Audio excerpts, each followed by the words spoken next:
म्हणून त्यांच्या नावाचा उल्लेख नाही.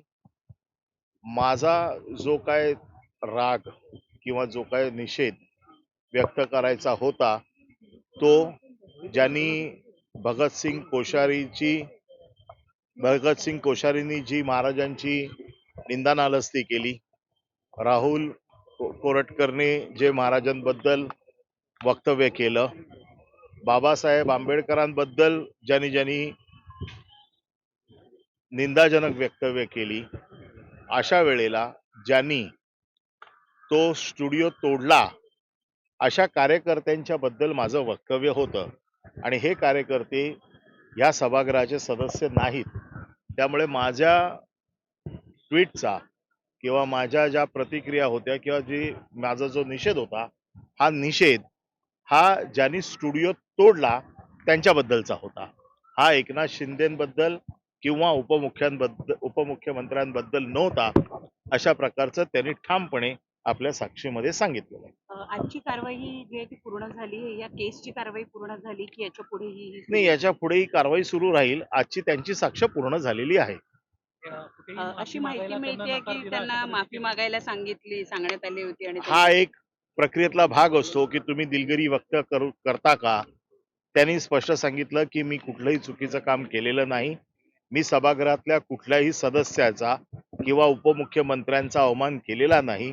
मी ज्यांच्याबद्दल बोलले ते लोक सभागृहाचे सदस्य नाहीत आणि त्यांनी जे कृत्य करायला पाहिजे होतं ते चुकीचं आहे.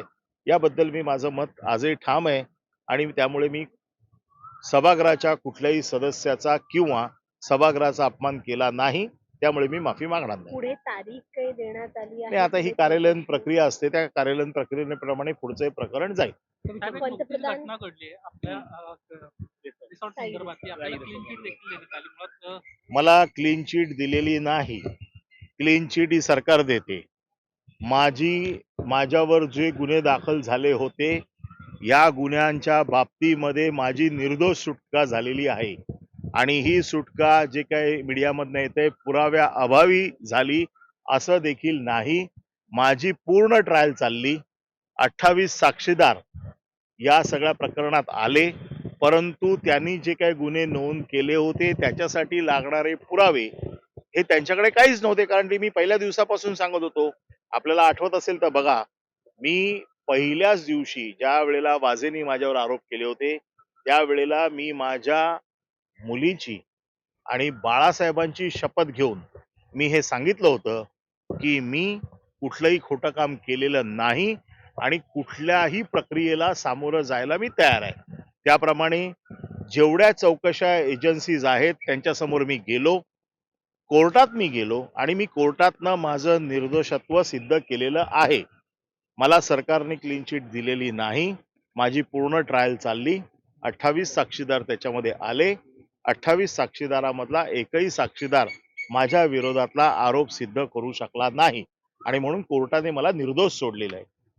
सर, नरेंद्र मोदी यांनी काल हैदराबाद इथं भाषण केलं आणि जनतेला आवाहन केलं की 1 वर्ष सोने खरेदी करू नका, तुम्ही इंधन जपून वापरा. काय सांगाल याच्याबद्दल?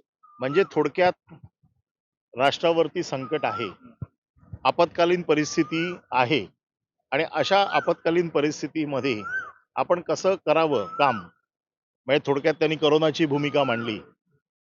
आज जे उद्धव ठाकरे मुख्यमंत्री असताना वर्क फ्रॉम होम करत होते त्या सगळ्यांना उलटी मारलेली चपराक आहे. आता हा प्रश्न विचारणार का पंतप्रधानांना की तुम्ही घरी बसून काम करणार का, की तुम्ही घरी बसून होतात. पंतप्रधानांनी सांगितलेलं आहे की आपत्कालीन परिस्थितीमध्ये कशा पद्धतीने काम करावं.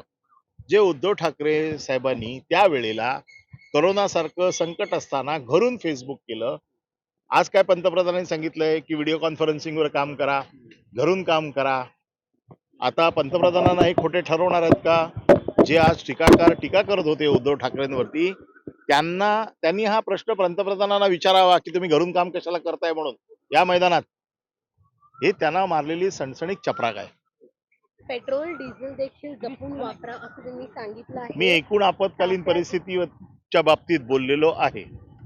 असं दुसरा एक मुद्दा म्हणजे बावनकुळेंनी असं एक सांगितलं आहे की आता एक सरकार नियम कायदा काढणार आहे की ज्या देवस्थानाच्या जमिनी आहेत पुरवठ्याच्या जमिनी आहेत त्या सरकार आता आपल्या नावावर करणार आहेत विशेष म्हणजे कोकणातल्या जमिनी आहेत. बघा, याच्या बाबतीतली फार काही डिटेल माहिती माझ्याकडे नाही. त्यामुळे या विषयावरती मी बोलणं संयुक्तिक ठरणार नाही. याच्यावरती अभ्यास होईल. नेमकं त्यांनी काय म्हटलंय, सरकार याच्या बाबतीमध्ये काय नियम आणते, कारण अजून नियम वगैरे आणलेले नाहीयेत. त्यामुळे कुठले नियम येत आहेत, या सगळ्याचा अभ्यास करून त्यावरती सविस्तर बोलता येईल. ओके ओके ठीक आहे. थँक्यू. धन्यवाद.